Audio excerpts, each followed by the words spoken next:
नमस्कार दोस्तों, मैं दिग्विजय सिंह आप सबका बहुत स्वागत करता हूं दिग्विजय इकोनॉमिका में। कैसे हैं आप लोग, कैसे चल रही है आपकी जीत की तैयारी।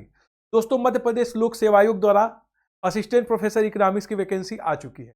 अभी आपने देखा पिछले साल मध्य प्रदेश लोक सेवा आयोग के द्वारा वैकेंसी आई थी असिस्टेंट प्रोफेसर का, जिसका रिजल्ट आना भी बाकी है। तो बैक टू बैक आपके सामने वैकेंसीज है और आपके लिए बहुत अच्छी अपॉर्चुनिटी है कि इस बेहतर बेहतर जो आपके पास पोस्ट है, जो आपको एक गरिमामय जीवन प्रदान कर सकता है, उसके लिए अपना 100% दिया जाए। देखिए, 130 पोस्ट सहायक अध्यापक का, असिस्टेंट प्रोफेसर का इकोनॉमिक्स में आया है। इतने पोस्ट नॉर्मली जो है आप देखते हैं नहीं आता है। मैं यूपी से हूं, मैं देखता हूं कि नॉर्मली पोस्ट इतने ज्यादा जो है इकोनॉमिक्स में नहीं आते हैं। अगर आते हैं तो ये गोल्डन अपॉर्चुनिटी है। सभी लोग जो है अपना 100% देते हैं। तो ये समय है, आप लोग अपना असिस्टेंट प्रोफेसर के लिए 100% समय दें। अगर आप 100% समय देंगे तो नो डाउट जो है आप जो है एक बेहतर जो है जीवन को बना सकते हैं, एक गरिमा में जीवन को जी सकते हैं। तो अगर मैं आज के डेट से देखूं तो 1 जून को एग्जाम होने वाला है। आपके पास पूरे के पूरे इस नए वर्ष में 5 महीने का समय है और 5 महीना अगर आप सोच लें कि ये मुझे एग्जाम क्वालिफाई करना है, तो कोई भी आपको इस एग्जाम को क्वालिफाई करने से नहीं रोक सकता है। सिर्फ एक ही व्यक्ति है जो आपको क्वालिफाई करने से रोक सकता है, वो सिर्फ आप हैं। इसलिए अपने विल पावर को स्ट्रांग बनाइए, अपना माइंड सेटअप करिए कि मुझे ये एग्जाम क्वालिफाई करना है और अपना 100% दीजिए, ताकि आप जो है एक राजपत्रित अधिकारी के ओहदे पे पहुंच सके, क्योंकि ये जो पोस्ट है वो गेस्टेड होता है। तो आइए इसके विषय में मैं आपकी बात करता हूं कि जो एमपीएससी असिस्टेंट प्रोफेसर इकोनॉमिक्स 2025 का नोटिफिकेशन है, उसमें क्या सिचुएशन है, कौन लोग एग्जाम दे सकते हैं। और मैं बेसिकली यहां पर इकोनॉमिक्स के विषय में बात करने वाला हूं कि इकोनॉमिक्स का क्या जो है बेसिकली सिलेबस है, कौन कौन से बेस्ट बुक है जो आपको पढ़ना चाहिए, जिससे कि आप एग्जाम को क्रैक कर सकें। तो आपको मैं आगे बढ़ूं उससे पहले मैं आपको अपना व्हाट्सएप नंबर दे देता हूं, जिससे अगर कोई आपको प्रॉब्लम है तो उस प्रॉब्लम को मैं आपको सॉर्ट आउट कर सकता हूं। ये मेरा व्हाट्सएप नंबर है, नोट कर दीजिएगा 6307374827। इससे आप मुझसे जो है बात कर सकते हैं। तो यहां देखिए दोस्तों, यहां पर सिंपल ये कहा गया है कि मध्य प्रदेश लोक सेवा आयोग द्वारा सहायक अध्यापक अर्थशास्त्र असिस्टेंट प्रोफेसर इकोनॉमिक्स के लिए पदों का विज्ञापन 2024 है। और इसमें जो ये बेसिकली परीक्षा की तिथि आप देखिए पहले ही दे दिया गया है, वो है 1/6/2025। मतलब आपके पास आज से मैं बोलूं तो 5 मंथ का टाइम है और मुझे लगता है कि ये मोर देन सफिशिएंट टाइम है कि आप अपनी तैयारी को बहुत अच्छा कर सकते हैं। तो पूरे जो है मन से, पूरे मनयोग से जो है आप इसको करिएगा तैयारी, तो आराम से इसको कर सकते हो। इसमें देखो, मध्य प्रदेश लोक सेवा आयोग द्वारा उच्च शिक्षा विभाग मध्य प्रदेश शासन हेतु सहायक प्राध्यापक अर्थशास्त्र के पदों की आवेदन आमंत्रित किए जाते हैं। और ये जो आवेदन पत्र है दिनांक 27/2/2025 दोपहर 12 बजे से 26/3/2000, मतलब अभी आपको ये 27 फरवरी से आप इसका ऑनलाइन आवेदन करेंगे और ये पूरा का पूरा 1 महीना। सिर्फ जो आपको आवेदन पत्र करना है वो ऑनलाइन ही करना है। ऑफलाइन जो है इस बार आप देखोगे कि ये आपको नहीं मिलेगा आवेदन करने के लिए, तो आप ऑनलाइन करिएगा। अब देखिए, जो पदों की संख्या है, मैं बात कर रहा हूं सिर्फ और सिर्फ इकोनॉमिक्स की। तो आप ये देखिए, रिक्त पदों की जो संख्या है, अनरिजर्व में 22 है। इसमें आप किसी भी प्रदेश से रहने वाले हैं, यूपी से, राजस्थान से आप भर सकते हो। एससी का देखिएगा 17 है, एसटी का देखिएगा 26 है, ओबीसी का देखिएगा 60 है और ईडब्ल्यूएस का 15 है। कुल मिला के 130 पोस्ट। तो आपको मैं जो इंपॉर्टेंट चीज बताने वाला हूं, अगर आप 130 ये सीट है तो मुझे लगता है कि ये पर्याप्त सीट है। इसमें जो है जो अनरिजर्व्ड है वो सिर्फ उसमें 12 ही आएंगे, लेकिन जो आपके ईडब्ल्यूएस है, इकोनॉमिक्स वीकर सेक्शन वाले, उसमें 15 सीट दिया गया है। तो यहां पर 17 सीट एससी कैटेगरी के लिए आरक्षित है, एसटी के लिए 26 है। तो इसमें जो है अगर थोड़ा सा भी आप करिएगा तो इसमें आपका आसानी से हो जाएगा। ओबीसी के लिए 60 सीटें और टोटल आपके मिलके 130 सीटें हैं। तो इतनी सीटें हैं, जबरदस्त सीटें मैं बोलूंगा। इसके लिए आपको अपना 100% जरूर दोस्तों देना चाहिए। अब विभाग का नाम मध्य प्रदेश उच्च शिक्षा विभाग है और सबसे बड़ी बात जो श्रेणी है आप देखिए गैजेटेड है। आप सेकेंड श्रेणी के गैजेटेड ऑफिसर के रूप में आपकी नियुक्ति होगी। पद जो है अस्थाई है, परमानेंट है। आप देखिए यहाँ पे परमानेंट पोस्ट है ये। और आपकी जो सैलरी है वो है 57,700 और एकेडमिक लेवल 10। इस पे अगर आपकी सैलरी में देखूं तो 85,000 टू 90,000 के बीच आपकी यहाँ पे सैलरी बनेगी, जो कि मुझे लगता है कि एक बेहतर जो है आप गरिमा में जीवन जीने के लिए पर्याप्त है। कर्तव्य जो है आपका, कोई यहाँ पे ऑफिसर्स का मतलब यहाँ पे आपको शैक्षणिक वर्क करना है, एजुकेशनल वर्क करना है। इसके अतिरिक्त कोई आपको ऐसा काम नहीं करना है जो बेसिकली जो है शासकीय है। शासकीय का मतलब यहाँ पे शैक्षणिक वर्क करना है, एजुकेशनल वर्क करना है। और आपका नाम होगा सहायक अध्यापक अर्थशास्त्र असिस्टेंट प्रोफेसर इकोनॉमिक्स। अब इसमें शैक्षणिक जो अर्हता है, एलिजिबिलिटी है, वो है कि आप जिस विषय से देना चाहते हैं, लाइक एग्जांपल आप इकोनॉमिक्स से देना चाहते हैं, तो आपको जो है यहाँ पर किसी भी भारतीय विश्वविद्यालय से संबंधित या फिर कॉलेज से 55% अंक के साथ आपके पास मास्टर में जो है आपका नंबर होना चाहिए वो 55% होना चाहिए। इसमें जो है लिखा है निष्णात उपाधि अथवा जहां कहीं भी ग्रेडिंग प्रणाली है वहां पॉइंट स्केल के आधार पे होना चाहिए। तो यहां पर आप समझ लीजिए कि आपको जो है 55% जो है मिनिमम मार्क्स आपके होना चाहिए उस सब्जेक्ट में। अब देखिए जो ये परीक्षा होगा, परीक्षा का आयोजन क्या है। परीक्षा जो है एक प्रथम प्रश्न पत्र है और एक सेकेंड प्रश्न पत्र है। जो फर्स्ट पेपर है वो मध्य प्रदेश के क्वेश्चन होंगे, राष्ट्रीय अंतर्राष्ट्रीय स्तर का सामान्य ज्ञान होगा और कंप्यूटर आधारित संरचना होगी। अब इसमें 50 क्वेश्चन आपको पूछे जाएंगे। आपको जनरल स्टडीज में जो एमपी स्पेशल ज्यादा होगा, नेशनल इंटरनेशनल न्यूज होंगे, सामान्य ज्ञान होगा, कंप्यूटर पे आधारित कुछ क्वेश्चन होंगे और इसका 200 नंबर का होगा। मतलब आप समझ सकते हैं कि एक जो क्वेश्चन है, एक क्वेश्चन है वो 4 मार्क्स के हैं, तो 50 जो है आपके 200 मार्क्स होगा और 1 घंटा इसका टाइम दिया जाएगा। और जो संबंधित विषय है, अगर इकोनॉमिक्स है तो उसमें 150 क्वेश्चन पूछे जाएंगे, ये भी 4 नंबर का है, तो ये 600 नंबर का होगा और ये 3 घंटे का। तो कुल मिला जुला के ये 800 नंबर के आपके पेपर होने वाले हैं, फर्स्ट सेकेंड और दोनों मिला के। ये जो है 50 और ये कुल मिला के 200 क्वेश्चन है। आपको 4 घंटे का समय है आपके लिए और इसमें जो है आपको प्रत्येक प्रश्न 4 नंबर का है, तो 800 नंबर के हो गए और इसमें 4 घंटे का टाइम। फर्स्ट पेपर के लिए 1 घंटे का टाइम और ये है सेकेंड का टाइम। अब देखो साक्षात्कार सिर्फ 100 नंबर का है, तो देखिए अगर साक्षात्कार 100 नंबर का है तो पूरा का पूरा जो दारामोदार है वो पूरा का पूरा आपके रिटन एग्जाम का है। और रिटन का मतलब जैसे एचपीएससी में रिटन का मतलब लिखने वाला है, तो लिखना नहीं है, ये एमसीक्यू टाइप के क्वेश्चन होते हैं। जैसे आप आरपीएससी में देखा, वहां भी जो है आपके मल्टीपल टाइप क्वेश्चन आते थे, यहां भी मल्टीपल टाइप के क्वेश्चन पूछे जाएंगे। यहाँ पे रिटन नहीं होगा जैसे यूपीएससी में होता है या एचपीएससी में होता है, तो यहां थोड़ा सा आपके लिए आसान होगा। कंसेप्टुअल आपकी क्लियरिटी अगर है तो आप आसानी से कर सकते हो। और इंटरव्यू का जो नंबर है वो बहुत ज्यादा नहीं है। अगर आप इंटरव्यू का नंबर देखोगे तो लगभग 12-13% के आसपास आएगा। मुझे लगता है कि ये काफी बेहतर है। इसमें पूरा का पूरा जो इसमें रोल प्ले करने वाला है वो 150 जो है नंबर का आपका इकोनॉमिक्स। अगर आप इसको बेहतर कर लेते हो और फर्स्ट पेपर की तैयारी थोड़ा थोड़ा 1 घंटा आप डेली करते हो तो आपके सिलेक्शन की संभावना बहुत बढ़ जाएगी। तो मुझे लगता है कि जो 5 महीने का समय है उसको आप आसानी से कर सकते हो। अभी से बस तैयारी करना आपको शुरू करना पड़ेगा। परीक्षा का आयोजन 2 सत्रों में होगा। प्रथम प्रश्न पत्र में देखिए मध्य प्रदेश राष्ट्रीय अंतर्राष्ट्रीय स्तर का सामान्य ज्ञान कंप्यूटर आधारित प्रश्न होंगे जो 50 अंक के होंगे। द्वितीय प्रश्न पत्र विषय पे होगा जो बेसिकली 150 प्रश्न होंगे और दोनों प्रश्न मिला के 200 होंगे और प्रत्येक प्रश्न के 4 नंबर हैं। आपको समझ में आ गया। बहुविकल्पी प्रकार के होंगे, एमसीक्यू टाइप के होंगे, रिटन लिखना नहीं है आपको, एक ही विकल्प सही करना है। प्रथम जो प्रश्न पत्र 1 घंटे की होगी, दूसरा जो प्रश्न पत्र है होगा वो भी आपका जो है आपने देखा 3 घंटे का होगा यहाँ पर। और सबसे बड़ी बात यह है कि दोनों ही प्रश्न पत्रों में आपको सेपरेटली 40% अंक प्राप्त करना है। ये चीज बहुत इंपॉर्टेंट है। आपको फर्स्ट पेपर में भी मिनिमम 40% नंबर, लेकिन ये सिर्फ अनरिजर्व के लिए है। अगर मैं मध्य प्रदेश के एससी की बात करूं, एसटी की बात करूं, अन्य पिछड़ा वर्ग की बात करूं या आर्थिक रूप से कमजोर ईडब्ल्यूएस की बात करूं या दिव्यांगजन की बात करूं, तो उत्तीर्ण करने के लिए आपको 10% अंकों की छूट जाएगी। इसका मतलब न्यूनतम आपको 30% नंबर लाने हैं। इसका मतलब देखो जनरल जो हमारा जो हमने वैकेंसी दिखाया, तो अगर मैं अनरिजर्व को छोड़ दूं जिसके लिए ज्यादा सीट भी नहीं है, मुझे लग रहा है 12 ही है, अभी हम लोग देख रहे थे यहाँ पे 12 ही सीट है उनके लिए। एक बार मैं देखूं, 12 ही सीट है, तो उसको छोड़ के जितनी भी सीट है मतलब 120 सीट और बच रही है आपके पास, 118 सीट, उसमें जो है आपको जो बेनिफिट ये है कि उसमें 10% का ये आपको छूट दे रहे हैं। तो इसका मतलब ये है कि बाकी जो बचा आपका 118 पोस्ट है, इसमें आपको फर्स्ट पेपर में जो मिनिमम नंबर लाना है वो 30% आपको लाना है। ओके, न्यूनतम है 30% अंक लाना है, 30% नंबर लाना है। बाकी अगर अनरिजर्व में है तो आपको 40% नंबर आपको लाना पड़ेगा। ओके, तो ये चीज समझ लीजिएगा। सेपरेटली ऐसा नहीं है कि सिर्फ आप एक पेपर में ज्यादा करके सिलेक्ट हो सकते हैं, मिनिमम नंबर आपको 30% लाना होगा अगर आप एससी, एसटी या ओबीसी कैटेगरी से या ईडब्ल्यूएस कैटेगरी। अब देखिए ये माइक्रो इकोनॉमिक्स एनालिसिस का आपके सामने यहाँ पे दिया गया है syllabus, definition, scope, assumption of economics in ancient India, concept of wants and consumption in ancient India, meaning of money, importance of earning, economic thought. Okay ना मनु यहाँ पर है, कौटिल्य का concept of behaviour and cognitive economic, demand analysis, Marshallian, Hicksian, Samuelson, reveal preference, price and output determination, different market structure, different models, Baumol, Morris, Williamson, decision making under uncertainty, game theory, zero some make, marginal productivity theory, wage interest rate, Pareto optimality. ये चीज आप देखिए micro में दिया गया है। जो normally जो मास्टर का है वो है, इसका एक बार हिंदी में सिलेबस आप देख लीजिएगा। प्राचीन भारत में अर्थशास्त्र की परिभाषा, क्षेत्र मान्यताएं, प्राचीन भारत में इसकी आवश्यकता क्या थी, धन का मतलब क्या था। यहाँ प्राचीन का मतलब आप जो भी एंशिएंट आप पढ़ते हो बेसिकली क्लासिकल से लेके वो वहां पे बात कर रहे हैं, जिसमें हम लोग इंडियन थॉट को पढ़ते हैं। बेसिकली यहाँ इकोनॉमिक थॉट वाला वो प्रोसेस लिया।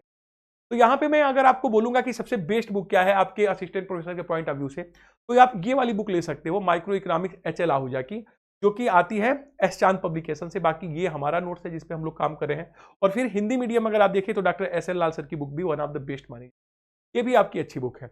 ओके, फिर ऐसे ही जब आप मैक्रो इकोनॉमिक्स में जाते हो तो definition and concept of component measurement of estimation of national income, social accounting, फिर classical approach, Keynesian approach, absolute hypothesis, relative income hypothesis, law of consumption, monetary policy, multiplier, Mundell Fleming model, one of the most ISLA model. ये मैं देखता हूं कि जो state है जितने भी, चाहे RPSC जाऊं, HPSC जाऊं या MPSC में, मंडल फ्लेमिंग मॉडल आयोग का बहुत ही फेमस होता है, हमेशा क्वेश्चन आता है। एक बार देख लीजिए, यहाँ पे वही सिलेबस हिंदी में दिया गया, एक बार इसको देख सकते हैं। और इस PDF को हमारे टेलीग्राम चैनल से आप ले सकते हो, आज ही मैं इसको डाल दूंगा। और टेलीग्राम चैनल का लिंक है जो मेरा, वो है @TSRP1, आप जाइएगा और या फिर आप सर्च करिएगा दिग्विजय इकोनॉमिक का टेलीग्राम पे, वहीं पे आपको ये PDF आपको मिल जाएगी, वहां से भी आप देख सकते हो। तो मैक्रो इकोनॉमिक्स में जो बेस्ट बुक है वो एच.एल. आहूजा साहब का है, इसके ऊपर आप जरूर जो है ध्यान दीजिएगा। मुझे लगता है कि ये मैक्रो इकोनॉमिक एनालिसिस की ऐसी बुक है जो कई चीजों को कवर करता है। लाइक एग्जांपल, ये मनी वाले पोर्शन को भी आपका कवर करता है, पब्लिक फाइनेंस वाले पोर्शन को भी आपका कवर करता है, पूरा का पूरा मैक्रो इकोनॉमिक्स को भी कवर करता है, मनी भी कवर कर दिया, बैंकिंग भी कवर कर दिया, फाइनेंस भी कवर करता है, काफी कुछ डेवलपमेंट की चीजों को भी कवर करता है और ग्रोथ की चीजों को। तो मुझे लगता है कि जो प्रत्येक बच्चा है ना, उसको ये वाली बुक सबसे इंपॉर्टेंट है पढ़ना, macro economic theory and policy. काफी क्वेश्चन आपको इससे मिलते हैं। और एस.एल. लाल साहब का मैक्रो इकोनॉमिक्स आप पढ़ना चाहें तो हिंदी में पढ़ सकते हैं। यहाँ पर जो है आपका जो है एच.एल. आहूजा की बुक पढ़ना चाहें तो ये भी हिंदी में अवेलेबल है, आप पढ़ सकते हैं। ये है ग्रोथ एंड डेवलपमेंट का आपका जो है सिलेबस यहाँ पे दिया गया है। Concept and characteristics and indicator of economic growth, inclusive growth, sustainable development है, कॉन्सेप्ट ऑफ इन्वायरमेंटल डेवलपमेंट है। यहाँ पर देखिए ग्रोथ मॉडल है, John Robinson, Kaldor, theory of technological progress, यहाँ फाइरेनिस का मॉडल है, डिपेंडेंसी थ्योरी है, approach of development, balance, unbalance. Okay, तो यहाँ इंडोजीनस ग्रोथ का ये पूरा का पूरा ग्रोथ है, मास्टर लेवल का सिलेबस है, आप देख सकते हैं। और ये एक बार हिंदी में आप देख लो क्या है, आर्थिक समृद्धि क्या है, समावेशी समृद्धि क्या है, डेवलपमेंट आपका है, धारणीय विकास की धारणा क्या है। और यहाँ इन्वायरमेंट को भी जोड़ दिया गया है इसमें, इस वाले आपके उसमें। और कोच थ्योरम देखिए यहाँ पे दिया गया है, जो कि बेसिकली हम लोग इसको पढ़ते हैं इन्वायरमेंट में अलग से। फिर जॉन रॉबिन्सन, केल्डर, कमांडर, संतुलित, ये वैसे ही है, मास्टर का पूरा सिलेबस है। इसके लिए जो अच्छी बुक आती है, AP थिलवाल की बुक आती है। AP थिलवाल के अतिरिक्त हिंदी में मुझे लगता है कि बेस्ट बुक अगर आप पढ़ना चाहें तो डॉक्टर एस.एल. लाल सर है। इनका अगर नंबर आपके पास नहीं होगा तो मुझे टेलीग्राम पे आप मैसेज करिएगा, मैं डॉक्टर एस.एल. लाल सर का नंबर अपने ग्रुप में डाल दूंगा, वहां से किताब ऑर्डर कर सकते हैं। मुझे लगता है कि हिंदी में one of the best book है, इससे बेटर आपको बुक नहीं मिलेगी हिंदी। ओके, इसी तरीके से देखिए डेवलपमेंट एंड प्लानिंग का इन्होंने अलग से दिया रखा है, एक बार सिलेबस ये देख लीजिए। Factor of economic development, natural and physical human resources, importance of agriculture, okay ना, choice of technology, dependency theory है यहाँ पर, और वेरियस जो 5 ईयर्स प्लान है, इकोनॉमिक थिंकर्स है। ओके, ये है आपका, और आराम से आप इसको कवर कर सकते हो। पब्लिक फाइनेंस में देखो private and public good, merit good, zero based budgeting है आपका, different concept of budget, public good, taxation, theory of public expenditure है आपका, थ्योरी ऑफ टैक्सेशन है, इंसिडेंस है, इंपैक्ट है, फिस्कल पॉलिसी है। ये सारी चीजें हैं जो आप लोग मास्टर में या फिर नेट का दे रहे होगे तो वहां भी सिलेबस सेम ही है। और इसका एक बार हिंदी आप देख लीजिए, करारोपण के सिद्धांत, करों के प्रकार है यहाँ पे, सार्वजनिक ऋण की धारणा, क्या गुण है क्या दोष है, मध्य प्रदेश के आय और व्यय की पद्धतियां क्या है। मतलब आपको यहाँ पे MP का बजट भी पढ़ना है। राजकोषीय नीति क्या है, भारत में राजकोषीय सुधार कैसे हुए हैं, निजी सार्वजनिक वस्तुएं क्या है, शून्य आधारित बजट क्या है। तो ये जो है आपको बुक लेना है पब्लिक फाइनेंस का, वो आप एच.एल. भाटिया, मैं हमेशा कहता हूँ इंग्लिश में अगर आप पढ़ रहे हो तो डबल मसग्रेव की बुक अच्छी है, बट मुझे लगता है कि काफी ध्यान से पढ़ते हैं, टाइम लगता है, उससे बेस्ट है कि आप एच.एल. भाटिया का ये मोटी वाली बुक लिखिए। ये जो है 2 बुक आती है, इसमें एक पूरा का पूरा कंप्लीट है जिसमें थीरीज बहुत अच्छे से दिया गया है, और एक में देखोगे तो इंडियन पर्सपेक्टिव पे ज्यादा लिखा है। तो मोटी वाली बुक लीजिएगा जो इंक्लूसिव है। फिर हमारा नोट्स इसके ऊपर अवेलेबल है। फिर जो है यहाँ पर देखिए एस.एल. लाल सर की बुक है जो लोकवित्त के ऊपर है, वो भी one of the best book है, इसको आप कंसर्न कर सकते हो और एस.एल. लाल सर से डायरेक्ट आप ले भी सकते हो।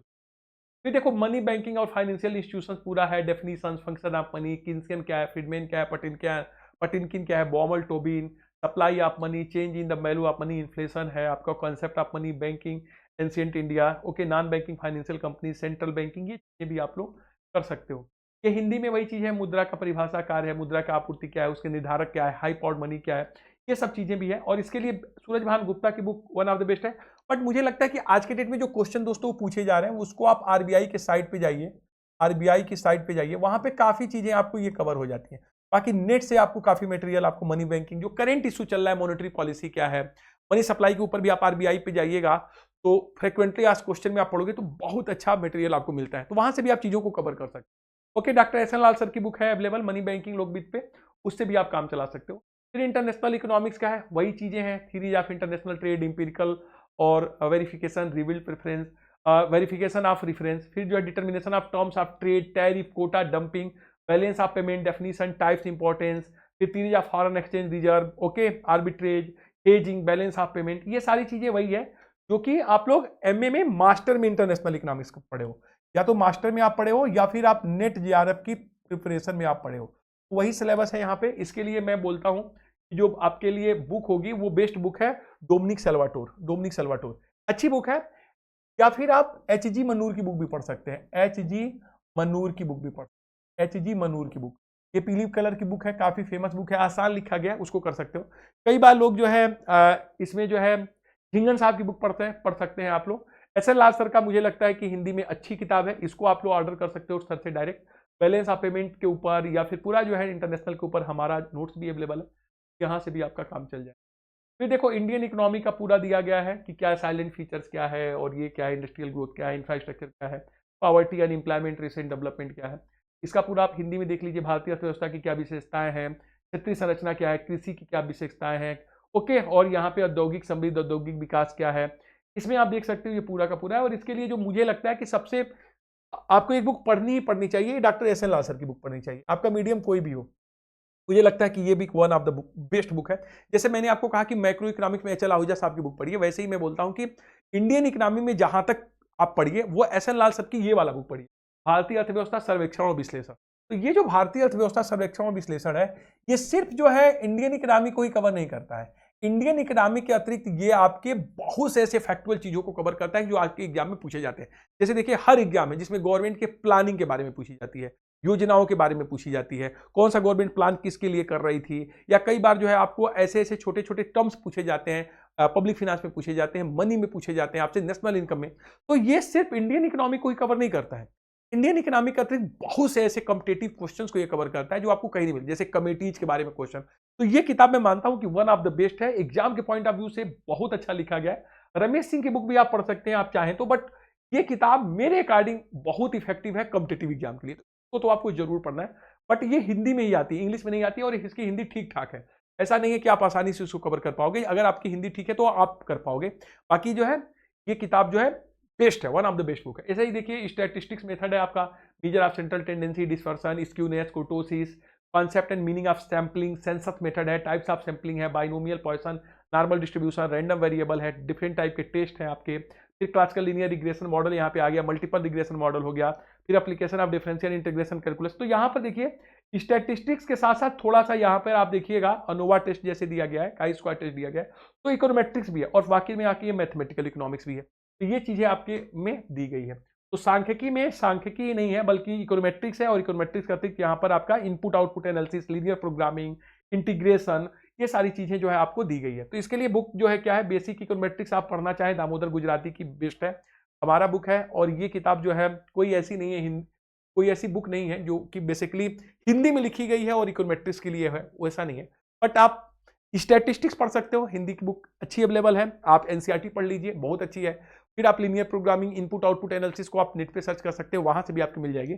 और लास्टली देखो इकोनॉमिक ऑफ मध्य प्रदेश है, silent feature of Madhya Pradesh economy, demographic feature क्या है, रोल ऑफ आप यहाँ पे एग्रीकल्चर इन मध्य प्रदेश है, industrial growth in Madhya Pradesh है, वन डिस्ट्रिक्ट वन प्रोडक्ट है, ये सब चीजें जो आपको नोट्स के रूप में आसानी से मिलती है। एक बार देख लीजिएगा अलग से इन्होंने क्या जोड़ा है, इकाई नंबर 10, और ये मध्य प्रदेश की इकोनॉमी के ऊपर भी कुछ क्वेश्चन पूछे, ये लोग आ रहा है। तो ये जो है आप अभी से अगर चाहें तो मैं बोलता हूं 5 महीने का समय है, और आज सोच लो कि 10 यूनिट मुझे कंप्लीट करना है, तो कोई ऐसा नहीं है जो आपको रोक सकता है।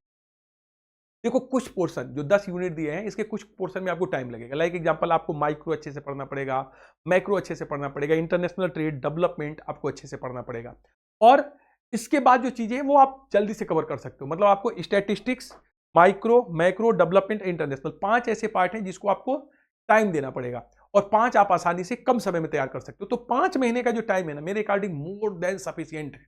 इसमें बस तुम अपने आप को बस क्या बनाओ, विल पावर स्ट्रांग बनाओ कि मुझे ए सीट लेनी है। अगर आप विल पावर बनाते हैं तो आपको कोई रोक नहीं सकता है। मैं आपके साथ हूं, मैं हमेशा आपकी मदद करूंगा। मैंने अपना जो है नंबर यहाँ पे दे रखा है, इसके ऊपर आप मुझसे बात कर सकते हो, टेलीग्राम पे इससे जुड़ सकते हो, और जो है जितनी भी हेल्प हो सकती है मैं आपकी करूँगा। Thank you so much for watching Digvijay इकोनॉमिका।